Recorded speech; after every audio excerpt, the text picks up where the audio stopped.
Welcome, everyone, to another edition of Unravel Your Mind. We're here to transform relationships to love and to life.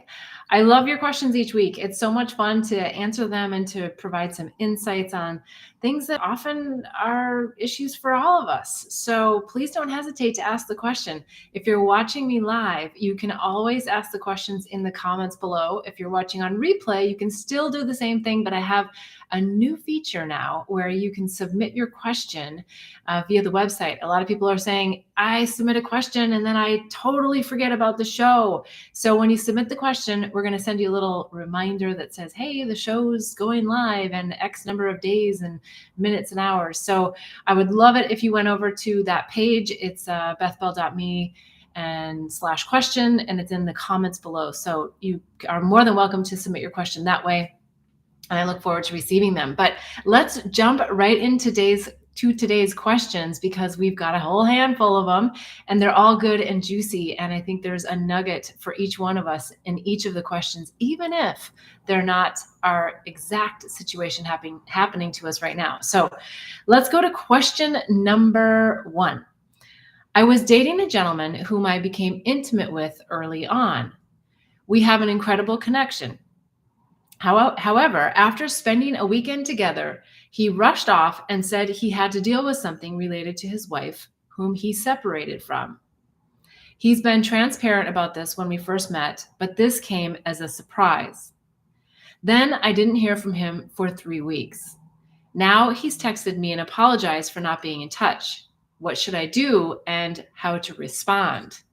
Run as fast and far as you can.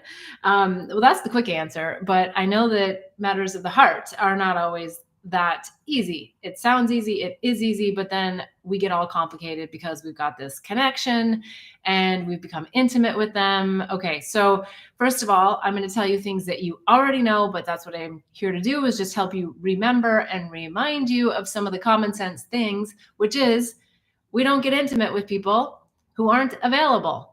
So if he's not divorced and he hasn't already done the work and he hasn't already cleaned up his shit, then you really should run. I know it's hard when we have these connections and we feel, but I'll remind you of a couple of things. That when we have that connection, especially, when we want to be intimate so quickly with someone, we are connecting for various reasons. But the number one reason often is that we share a wound.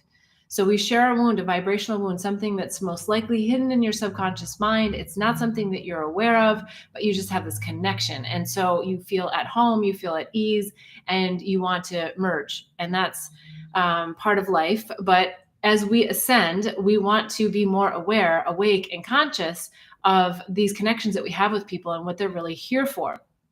Because what we want to do is explore these connections without the intimacy in the beginning, so that we can get to know the person, that we can understand what our connection really is.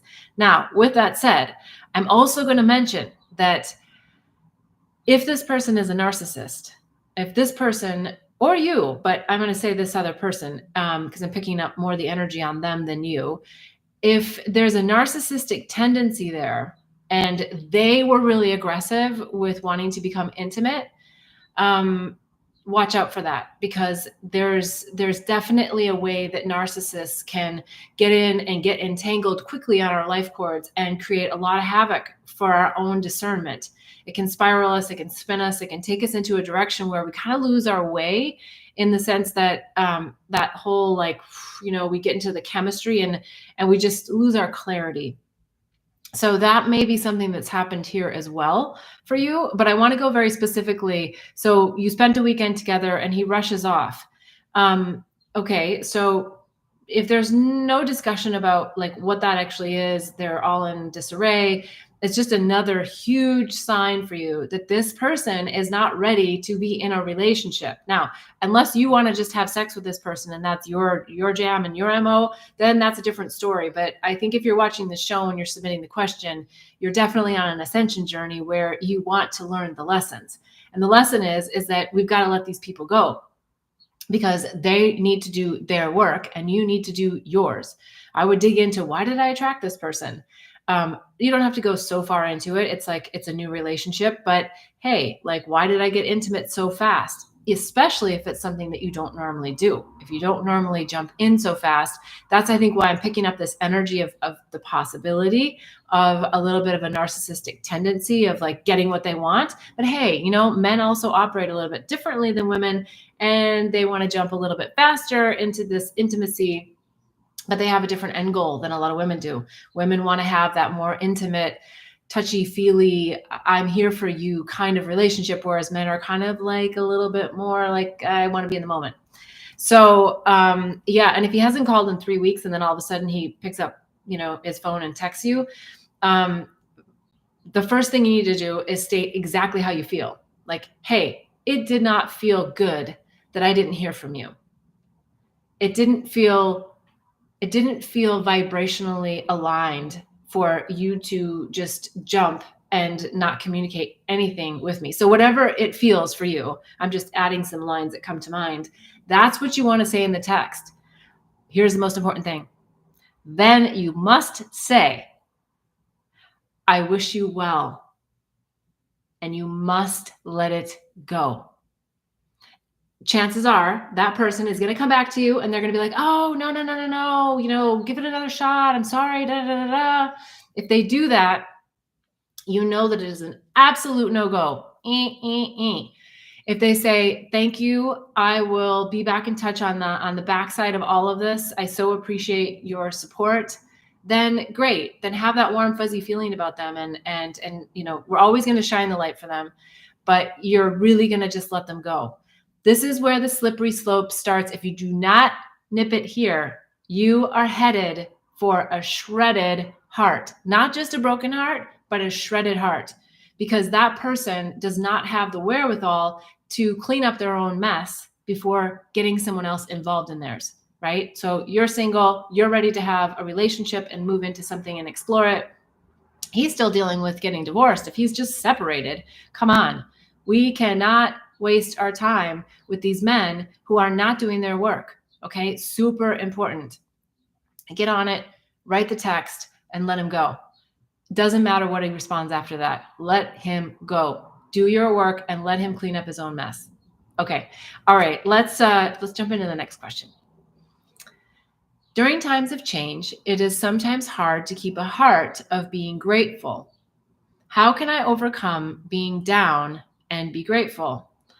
I get this. I think sometimes brain chemistry has a lot to do with being down. Okay, life situations causes something, and then brain chemistry and circuitous loops of thoughts are the things that hold us down into this more depressed state. It's super important when we're in this state that we allow ourselves to feel. I would say take the 5-step process of overcoming heartbreak. You'll find it on the website, bethbell.me, but I'm going to share right now what comes to mind for this specifically, that you want to make sure that you feel the emotion. Because if you try to just bandage it and, shove it down, it's going to come back uglier and nastier later. So you do want to feel it, but you don't want to stay in the victim mentality of it. Super important that you understand where that delineation is. And if it's a repeating program and you've had a similar situation happen time and time again, boy, those ones are tough.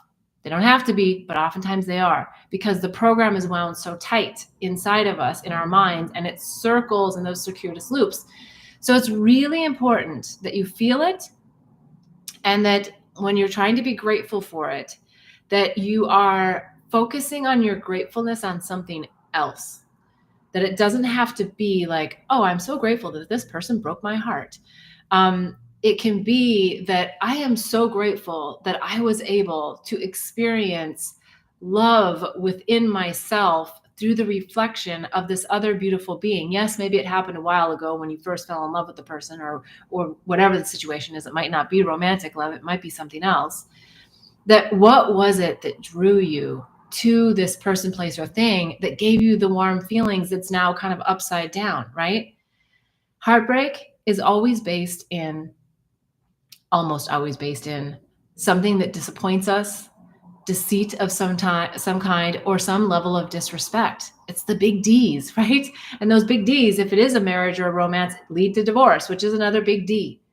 So let's get through the big D's and let's use our discernment. That's a blissful D, right? Use our discernment so that we don't have to go down these same roads, and practice gratefulness at the real basic level. The real basic level of whatever it is, I'm happy to have a hot cup of tea. I am grateful to have my connection to source. I'm grateful to have clean feet. It's like there's lots of, I say that because it's an example for some reason that comes to me a lot. I know when I lived in Bali, a lot of times being barefoot so much and just in and out of a lot of different places, my feet were often dirty. And so some nights I was just really happy to have clean feet. I'm like, I'm so grateful that I can have clean water and just clean my feet. And as I say it, it's like sort of maybe a biblical analogy of Jesus and the feet washing. But I don't know why that came to me. All right. So gratefulness, practice it every single day. There's a really great practice I recently found online. I'll have to put the link. It's Joanna. She does 28 days of gratitude, and she does it based on Rhonda Byrne's book. I think it's Magic 28 Day Manifestation. No, Magic 28 Days of Gratefulness. So get in a routine. So it's not just like a one-off. You can't just be like, oh, I'm just going to be grateful right now, because your mind is going to spiral in the other energy. So that's why it's important to have a routine. So every morning when I wake up, one of the first things I do is start to write my list of 10 things that I'm grateful for. And I think that's going to be really helpful for you. So then it's not so focused on like, I just had a real crap situation and now I want to try to find gratefulness. It's like, no, I always want to go back to that gratefulness. And part of that practice is also at the end of the day at night, is to think of one thing that I'm especially grateful for that happened in the day. And the beauty of that is that it does make you review all of the beautiful things that happened, even though it could be a day that was really, really crappy. But you do find those glimmers and you're like, oh yeah, that happened. And we focus on the things that are actually more on the happy side and not just the miserable parts. Because when it goes bad, sometimes it goes bad. So we want to keep ourselves out of that spiral and that swirl and keep elevating ourselves. And it's work. Admittedly, it's work. But that is the work, right? And as we practice the work of gratefulness every day, because that's where it is. That is where it is. My most recent ayahuasca journey was so emphatic about that basic idea of everything comes to us through gratefulness. Gratitude is the answer. It's because we're in an energy of receiving and appreciation and of love. So you're on it. Thanks for asking that question, because it's something that I think we oftentimes take for granted as a whole, because we kind of live an easy life if you're living in the United States. I'm not saying everybody. I'm just saying that compared to some really underprivileged countries that are really struggling with some of the basic survival mechanisms, we do have a lot that is just given to us every day that I think we don't necessarily focus in on and be incredibly grateful for, the ease and grace of which our life here offers us. So thank you for that question. All right, let's jump into the next one. And it looks like I might have some questions popping in. So I want to just take a look at those. Let's see. These days, I often lack the motivation for socializing. The pandemic's restrictions were a hidden blessing, but now that things are returning to normal and I'm invited to more events, I am torn. Sorry, I think I can't see very well. I sometimes struggle to discern whether I'm prioritizing safety and comfort or simply finding it difficult to decline invitations. How can I develop clarity regarding what truly matters to me beyond relying solely on my inner voice? This is a great question. And I'll tell you why, because I do think that the pandemic tweaked us all in some good ways, and then in some ways that are like, yeah, that rub. So I feel you. I feel the question, and I know what you're asking. And I think it's somewhere in the middle. I think that the pandemic made us really feel that hermit within. We had to get comfortable with it. We had to go in and be really introspective. And then when we came out of it, it was like we were a lot more sensitive, especially if you really were doing some of the work during that time.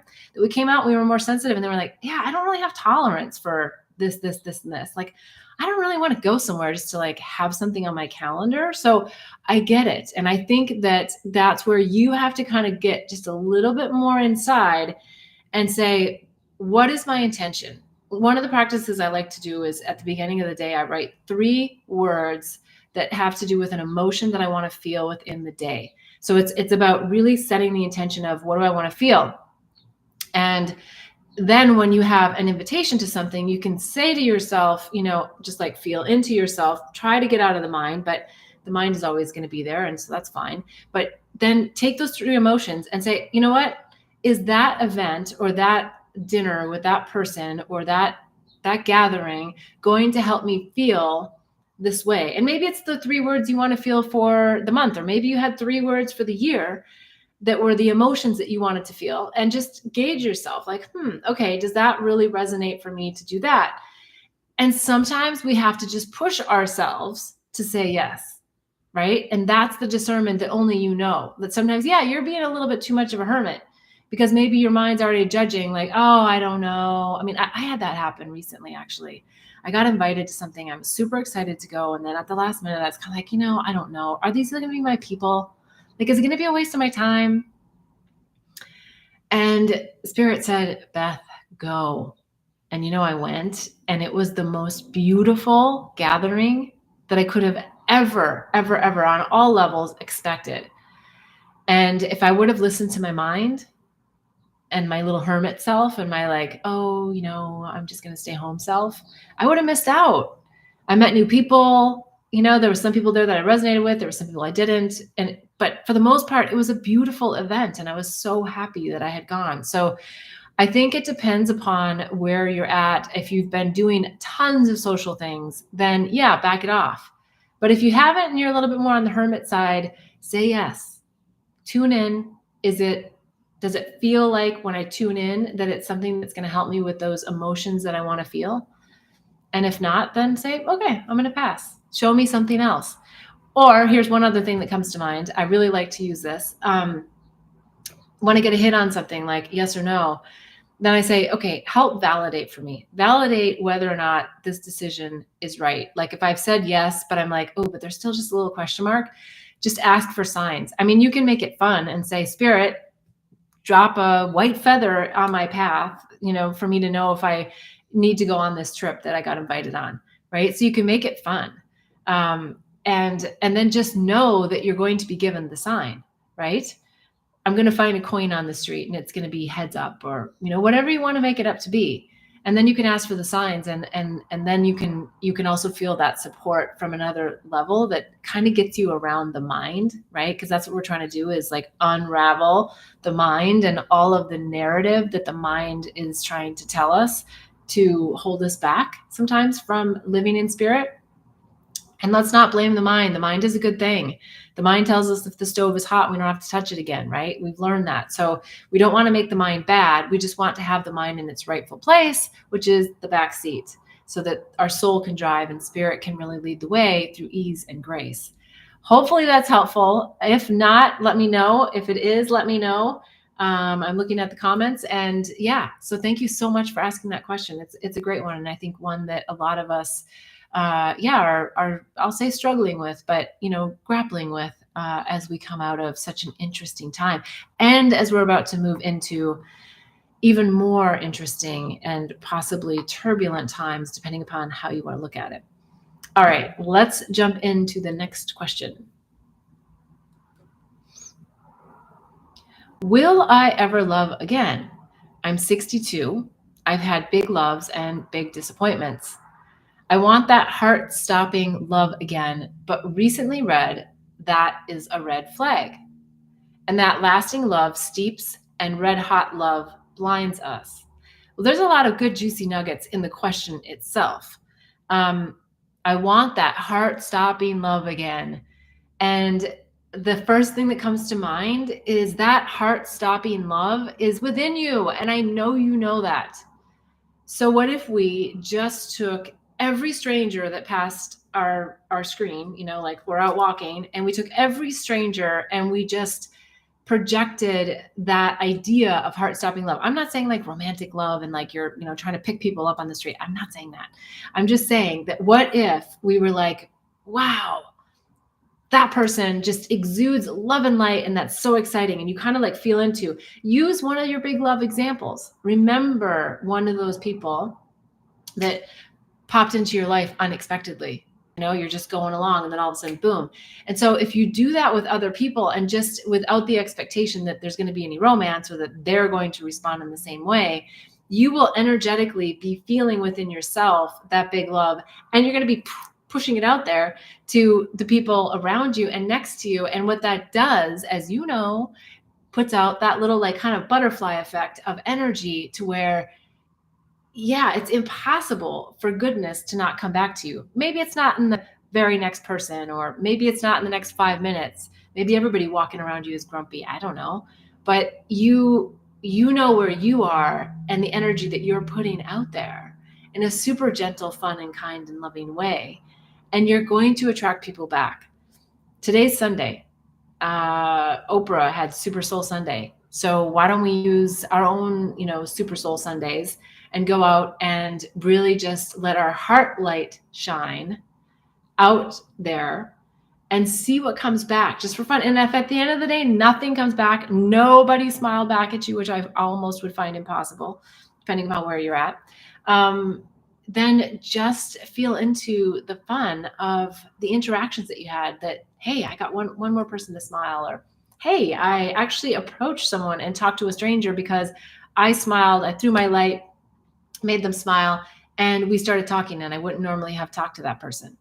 Right? So don't do it to a level that it's exhausting. I'm not saying that. You don't have to go be like super energizer bunny socializer. I'm just saying, like, put it out there and ask for it to come back on a similar vibration.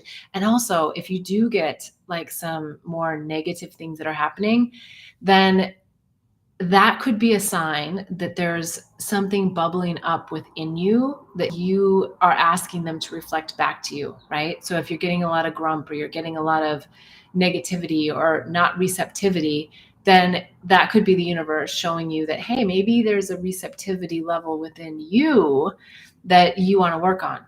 So just use the external world as a screen. It's like you're watching your own movie, you're creating your own movie, and just see what comes back to you without the expectation that by the end of the day, you're going to be madly, deeply in love with someone. I know it's happened. It's happened to me. It's happened probably to you. But that's not what we need. So kind of to that next part of your question / comment was, about the heart-stopping love, but recently read that is a red flag. I don't know that we have to deem anything as a red flag. I would say that that does potentially mean that there is a wound that you're connected to. It kind of goes back to the first question that we were on today, that oftentimes that red hot chemistry, really does attract us based on wounds, and or someone else really has another agenda that they are wanting to pull you in and suck off of you. So just be careful and cognizant of that. But I do think when we meet people that have a similar template that could be our divine complement, we can have that like boom knowingness and that feeling of like, this person feels like home. I think where it can go wrong in the red hot part is when we jump into intimacy and we get entangled on each other's life cords before we've explored, like, well, what kind of home is this? Is this, our real like higher vibrational self spiritual home with this person? Or is this our, ooh, that's a sticky, icky wound that I need to blow up? And it's okay either way. It's totally fine. It's just that I think we want to just go into these with a little bit more awareness now that we have expanded our consciousness and we are stepping into the ascension. And we don't really need to find ourselves in these relationships that spin us around and derail us from ascending and bringing in more light. We can, and we can learn the lesson the long, hard way. I just think that we don't have to anymore. Like, that's not where we're at anymore. We're like, thank you, got it, move on. Right? So So yeah, the slow, how did you say it? The lasting love steeps, and the red hot love blinds us. The lasting love, it does steep in the sense of, I think we grow to be, really closer to someone because we become more and more vulnerable, and we're able to be seen. But I don't think it has to steep, in years time, right? Like tea takes 2 to 3 minutes, so we have to be careful how we use that word steeps. um, I think it really means that we want to, yeah, just go slowly and savor each moment. And as women, oftentimes, and this is a general sweeping statement, but as women, a lot of times we want to be like, is this my guy? Is this the one? Like, because we want to have more, oftentimes, women, not always, but oftentimes want to have that more meaningful relationship that means something and that is there to stay and to last. And so that's the steeping part, is really just having fun in the journey of finding out. And men love it when women want to have fun, but that doesn't mean we have to jump into bed to have fun either, right? So we just have to use that real sexual chemistry with someone that we may have initially as a way to open our hearts and to really drop in, to be really in tune with our bodies and how they make us feel, but not necessarily that we immediately act on it, and jump into some deep conversations quickly, like, hey, I am really feeling this connection with you. I don't want to jump into this, into the sexual energy in a sexually intimate way quite yet, because I really want to just feel into, like, what is it? Is it that we're, long lost soulmates from another lifetime? Is it that we are attracted based on a wound? Like, let's talk about it. And if that person doesn't want to talk about it, then that person's probably the one that's trying to blind you to get something that they need to heal their wound, and it may not be in the most graceful way for you. So I know you have that level of discernment to, yeah, to feel into that and to really just look at relationships from a much higher level of consciousness, where we are, yeah, where we are not wasting time. I guess I just gonna say it, we just don't want to waste any more time. All right. Any other comments in the questions? I would love to hear your thoughts on that. Otherwise, we're going to jump to the next question. Okay. Question number 4. What is a good way to learn self-forgiveness and acceptance, even though we choose our path? Sometimes the path we choose riddles us with shame and guilt, even though it is the right path for our soul. Well, the fact that you recognize that is just so incredible, and I want to commend you for just noting that, because it is hard when we're in these situations, where we're like, how would I even forgive this person? How would I accept that this is the path that I chose, or this is the situation that I chose? And a lot of times that comes with our deepest heartbreaks, right?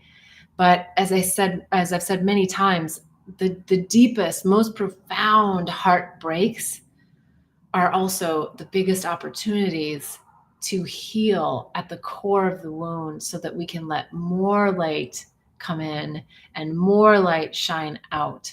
So kudos to you for really jumping in on the journey, and even phrasing the question that way, right? That's so helpful that you're at that level of just asking the question. So what is a good way to learn self-forgiveness? You got to get in there and just realize that it's the mind that is telling you you are all those things. Yes, you've probably done things that were not from the best place. Let's just say it like that. But you don't have to dwell on that. That was a decision you made that got you to where you are. And a lot of times we have to make a lot of like crappy decisions in our life to realize that we don't want to be there. And look, I mean, we've all repeated a lot of lessons, different level of lessons, but they're all lessons of the heart. They're all our heart's longing to feel love. And we get stuck thinking that we need to feel love and acceptance from other people. And that's where the jam up happens. Because the love and acceptance has to start from within ourselves. And that's where you got to go, is deep within you. You got to accept yourself for all the things that you want to say are failures, and reframe them as your big lessons, big lessons, right? I mean, look, I have so many lessons that I have put myself to learn. And if you haven't already read Angels, Herpes, and Psychedelics, I'm very vulnerable. I share some of the most embarrassing lessons of my life.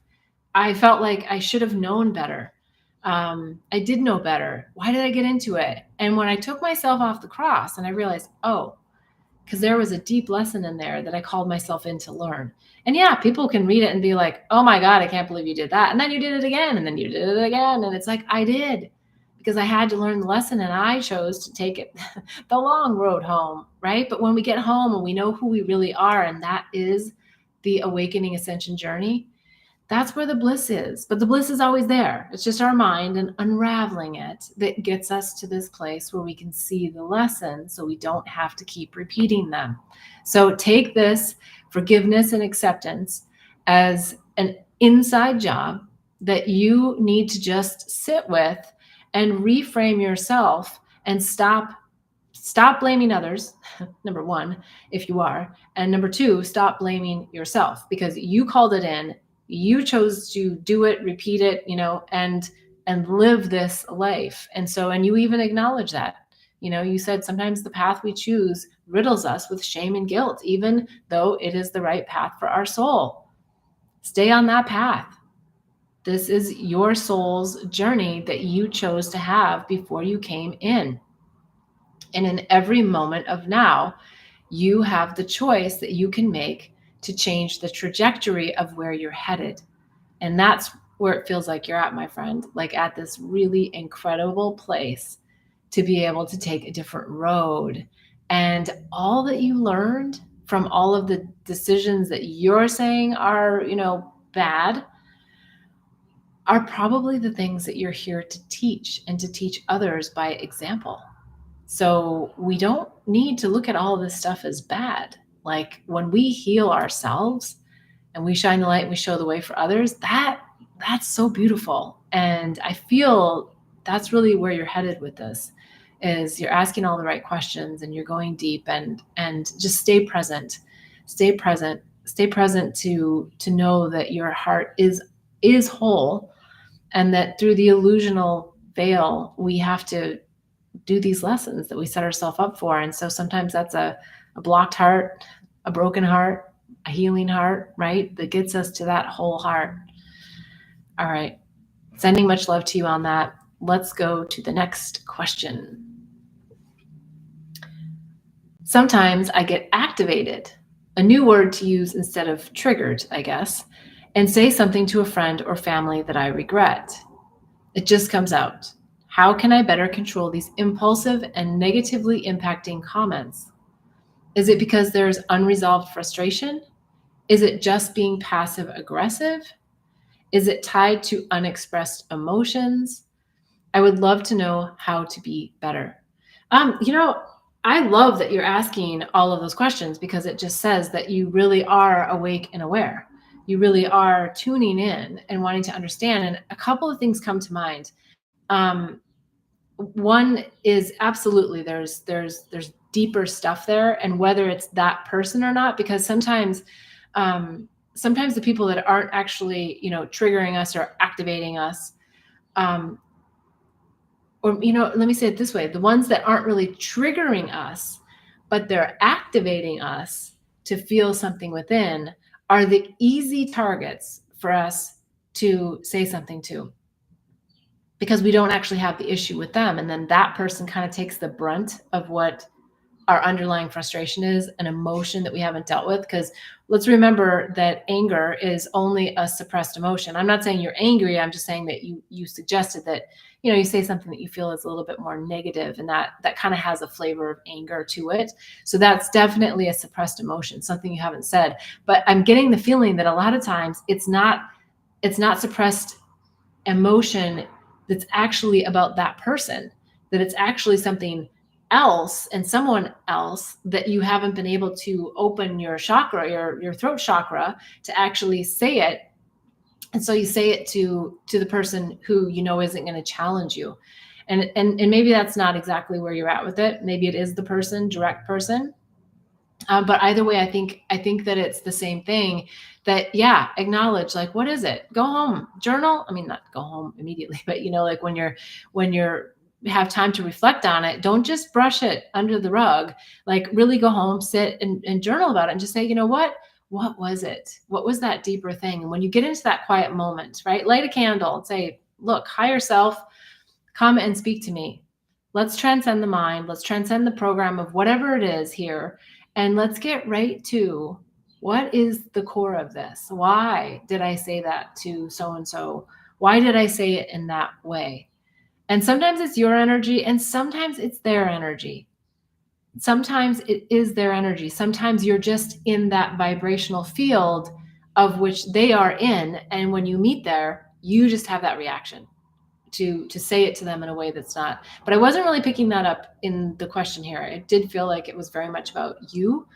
And so that's one way. The other thing, that comes to mind, and I don't know what your age is, and I'm not trying to make this sound discriminatory as far as age goes. I don't mean that. But what I've witnessed over time, and I saw this with my grandparents especially, and I feel it within myself, but I witnessed it with my grandparents, that especially my grandmother on my dad's side, towards the end of her life, the last, 15, 20 years or more, she just said it like it was. And sometimes we were like, whoa, like, did you really mean that? And it was what she really meant. She was just like, I'm just not going to sugarcoat it anymore. And, at first I was kind of shocked by it. And I do think we still have to have that tonality about, and that sensitivity about how we come across to people, just because we're good humans. But let's embrace that maybe it's just time to say what it is that we think and feel. Like, maybe we don't have to put like such intense filters. I'm not saying be rude. I'm not saying, be uncaring. I'm not saying that. But maybe there's times when someone else needs to hear it in that way. And maybe there's times where you just need to say it in that way.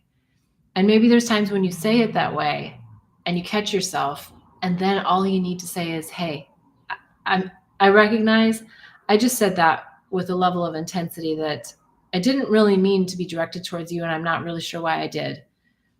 Please forgive me, or please bear with me. Can we just stay open? Can we retract that? Can we just go back? Just that. And then the other person's going to be like, oh my God, yes, of course. And who knows, it might lead you into a deeper conversation, and they may say, hey, like, I kind of needed that, or we don't know.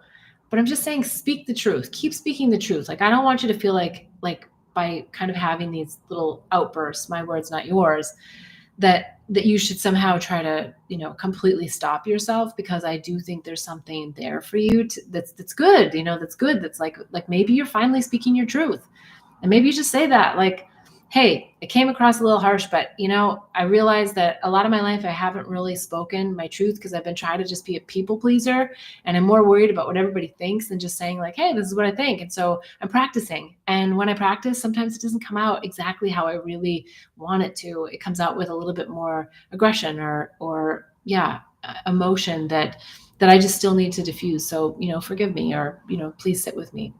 And I think you're going to find like those conversations are going to take you so far with those people, and they're going to be so appreciative that you're able to just be in that place of, just real honesty and just really being in the energy of it all. All right. Any questions, comments, please put them in the chat. I always love to hear them. And we're going to go to the next question. Let's see. All right. So question number 6 is, what is the best way to keep life simple? First thing that comes to mind is, don't overcomplicate it. I know, kind of silly, isn't it? But isn't that true? Like why do we have to overcomplicate things? Like, let's just stay in the now. And the now offers us an opportunity to decide how we want to feel and how we want to see things and how we want to navigate that exact moment. But a lot of times, we get really calculated, almost unconsciously, subconsciously, we get really calculated, where we want to think about all the scenarios, the options, I should do this. And, it's like a manipulation. And I don't mean that it's always bad. No, I mean, some people are manipulating, but I mean, like, it's It's just innately within us to think about options, this if then thinking, if I do this, then that might happen. That was one of the things that the Balinese were so great at teaching me, is they don't really have that if then thinking. They're just so present and so in the now that they just make that decision right now. And that used to drive me nuts, because I was always calculating, well, if I do this, and what are the options, and and they're just like, but what do you want right now? And it's it's so simple. So that would be my response: how to keep things simple. Just stay in the now. Got to let go of the past, not have the expectations for the future, and just sit in the right now and decide, how do I want to feel, and call that in. Ask for help and guidance when you can't shift it. I've had it. I have an emotion and I'm like, I don't want this emotion. I want this other emotion, but I can't get there.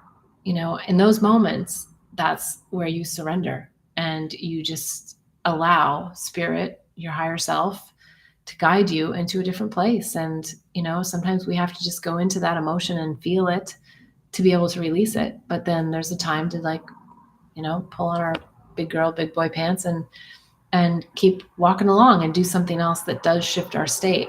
So yeah, let's just keep it simple and stay in the now. All right, let's go on to the next question. Question number 7. I don't want to be political, but what do you think of the presidential candidates? Who can take us into the new earth? Okay, this is a super slippery road, and I am so not a political person. Any of the people that really know me know that I stay kind of far away from these topics.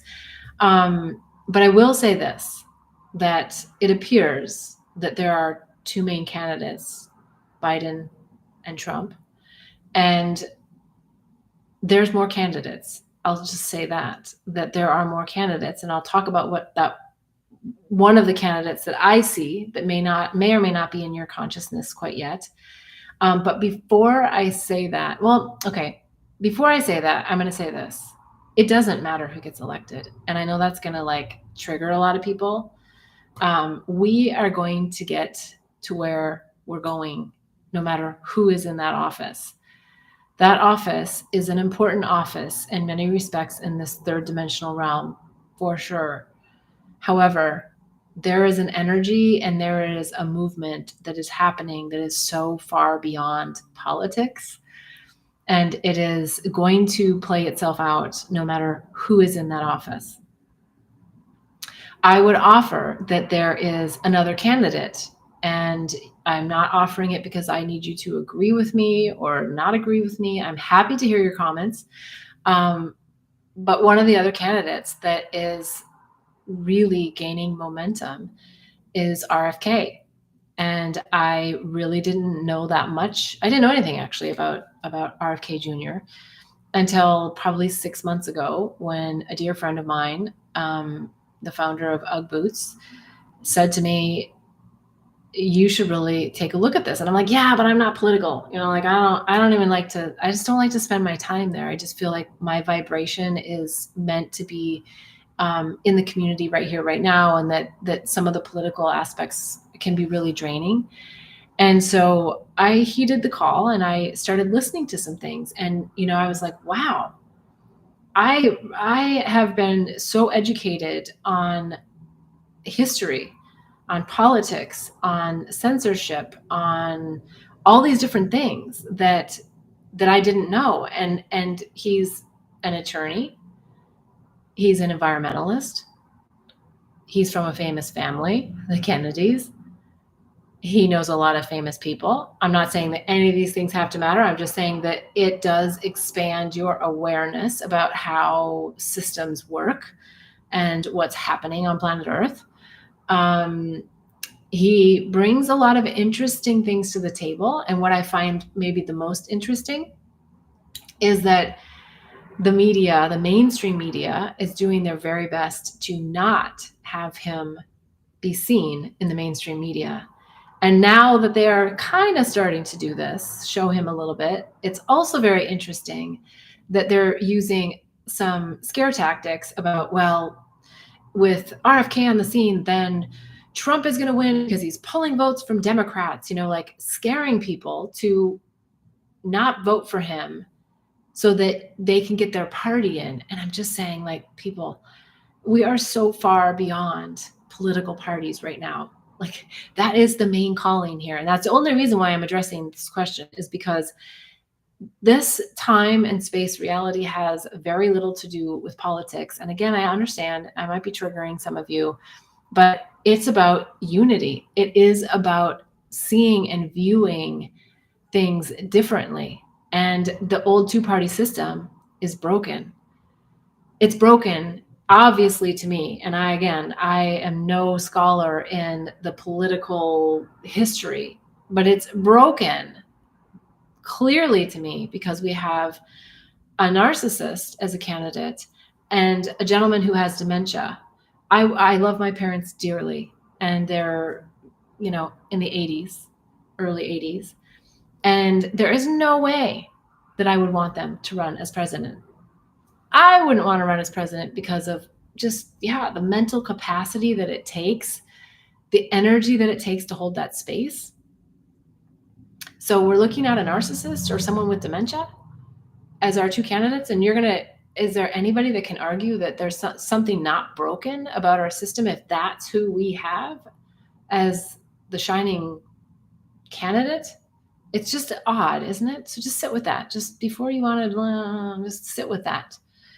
And I'll also say that if you do listen to the RFK interviews, Joe Rogan's interviewed him, so he's very mainstream. Maybe he resonates for some of you. Aubrey Marcus has interviewed him. So many people have interviewed him now. So whether you're on the left or you're on the right, you're going to find someone who's interviewed him, but it's not on mainstream media. So you gotta look for it. And if you're interested, write it in the comments. I'm very happy to put some links in here, but I'm also just not, I just want you to explore for you, because you will get an education, whether you choose to vote for RFK or whoever. But if you vote for him or not, you're going to get an education, getting yourself up to speed on him. But again, whether it's Biden, RFK, or Trump, we are headed in the same direction. It might happen a little bit faster, a little bit more, I don't know, the word violent comes to mind with Trump. I don't know. It might be a slow burn with Biden. I don't know. It might be a lot of hand-holding and kumbaya with RFK, and it might be just fighting so much that nothing can be done. But the underbelly is coming up, and that's the point. The underbelly is going to come up no matter who is in that office. I'm just saying, educate yourself. Be open. You're going to learn a lot if you do look at RFK. You're going to learn a lot. And if you're listening to my channel, I know that you are on the awakening journey. And I would be really surprised if you didn't feel enlightened from a political perspective a little bit, like just to see some of the energies at play. If you can get beyond the politics, if you can get beyond the ideations of Republican and Democrat, like you really have to just open your mind and not be so staunch on a two-party system. Okay, spent way amount of time on that. I'm happy to hear your comments on it. And let's just be nice, be kind, just like, let's stay in this together. It is about unity. We are wanting unity consciousness here on planet Earth. And so the way we get there is through an open heart. And that's the most important thing to remember. All right, let's jump to the next question. I think, we are down to the hour. All right, I'm gonna answer this last question. Do you have any great conversation starters to use with family and friends to have deeper conversations and a deeper connection? I want to feel more connected with friends and family, and I'm not always sure how to start conversations that lead us there. What are your recommendations? Start with the heart. Start with heartfelt questions, and also recognize that some people aren't ready for the deeper questions. And so if you're finding that resistance with family and friends, then they may not be there. You may be there, but they may not be there. But start with the heart. Hey, how are you feeling today? Oh, I heard you say this. Like, how do you feel about that? Oh, that happened. gosh, I can imagine that that might create some emotion. What's happening for you? Like, how are you able to work with that, knowing that that's so impactful, right? I'm just making things up that come to me that are those heartfelt words, those like, share more. Ooh, I would love to hear more about that. Those kinds of things, right? They're open-ended, they're grounded. And one of the techniques I think to really do it is when you're right there in front of the person, that you make eye contact and you breathe deep. You just breathe in and release. You don't have to make it dramatic, and you don't have to let them know that you're doing it. But you do it just to feel the air and grounding within you. And then just ask more questions. Ask them how they're feeling about things, not what do you think about it. And if something gets really charged, like the emotions are like way off the top, then just take it back and, again, gosh, acknowledge, I see that you really feel fill in the blank, angry about that, or you feel really emotional about that. And you don't have to say anything more. Just acknowledge and validate that they're having a feeling and emotion. But you don't have to go to the next step of like trying to solve it for them or any of that. Just validate it. And then pause. The pregnant pauses are sometimes the hardest to do. And just let them speak. And if they're not ready to speak, love them for that too. Just allow them to, yeah. And sometimes we activate, trigger people by letting them feel heard and seen.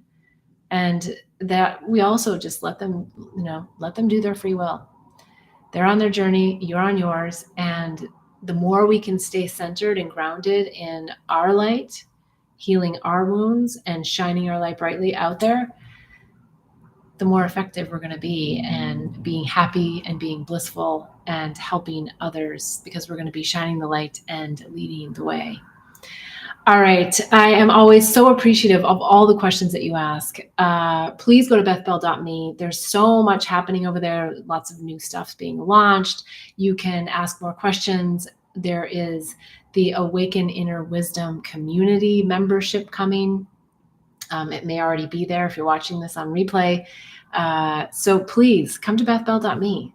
The Awakening Healing Handbook, Psychedelics Resource Guide, Herpes Handbook, so many resources, the Angels, Herpes, and Psychedelics book if you haven't read it. I would love to share more stories with you, more insights, more wisdom, and I can't wait to see you next week. Please join me 11:11 Sunday mornings. All right, until then, wishing you much bliss and love.